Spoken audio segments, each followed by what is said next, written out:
Bonjour, ici Stéphanie. Comment vas-tu aujourd'hui? Je prie que Dieu vienne te fortifier et t'encourager à travers notre évangile du jour. Notre méditation nous conduit dans l'évangile de Jean au chapitre 8 et au verset 30 à 32. Jésus dit aux Juifs qui avaient mis leur foi en lui, « Si vous vous attachez à la parole que je vous ai annoncée, vous êtes vraiment mes disciples. Vous connaîtrez la vérité et la vérité vous rendra libres. » Quelle bonne nouvelle! Grâce à l'amour de Dieu manifesté en Jésus-Christ, tu peux vivre librement, vivre en paix sans contrainte. Tu es libre. Toutefois, Paul nous met en garde de ne pas perdre cette liberté. En Galates au chapitre 5 et au verset 1, Paul écrira « C'est pour la liberté que Christ nous a affranchis.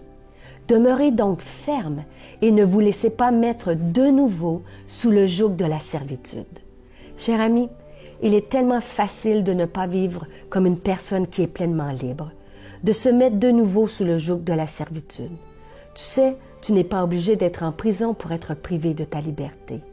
Être sous le joug de la servitude ne signifie pas nécessairement être esclave d'une personne. Nous perdons notre liberté lorsque nous marchons sous le poids de la culpabilité, de la honte, de la crainte ou même de l'angoisse. Nous perdons notre liberté lorsque nous sommes envahis par des pensées négatives, des pensées de défaite et de découragement. L'ennemi de notre âme nous rend prisonniers et esclaves lorsqu'il vient nous voler notre paix, notre joie et notre espérance. J'aimerais joindre ma voix à celle de l'apôtre Paul et te dire que Jésus t'a affranchi afin que tu connaisses la vraie liberté. Demeure ferme, tiens bon et ne te laisse pas réduire à nouveau en esclavage. Rejette la culpabilité ou la honte.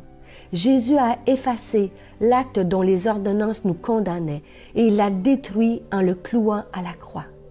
Refuse aussi les pensées négatives. Rejette les pensées qui te dénigrent et te dévalorisent. Repousse celles qui te font croire que cette situation est insurmontable, qu'il n'y a pas de solution et que c'est impossible.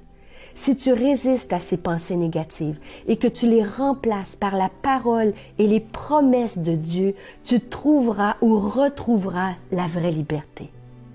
Quand les pensées négatives surviendront, voici 5 déclarations que tu peux dire à ton âme. 1. Il n'y a donc maintenant aucune condamnation pour ceux qui sont en Jésus-Christ.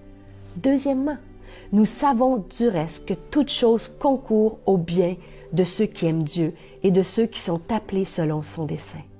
Troisièmement, si Dieu est pour nous, qui sera contre nous? Quatrièmement, mais dans toutes ces choses, nous sommes plus que vainqueurs par celui qui nous a aimés. Et finalement, dis à ton âme, car j'ai l'assurance que ni la mort, ni la vie, ni les anges, ni les dominations, ni les choses présentes, ni les choses à venir, ni les puissances, ni la hauteur, ni la profondeur, ni aucune autre créature ne pourra nous séparer de l'amour de Dieu manifesté en Jésus-Christ, notre Seigneur.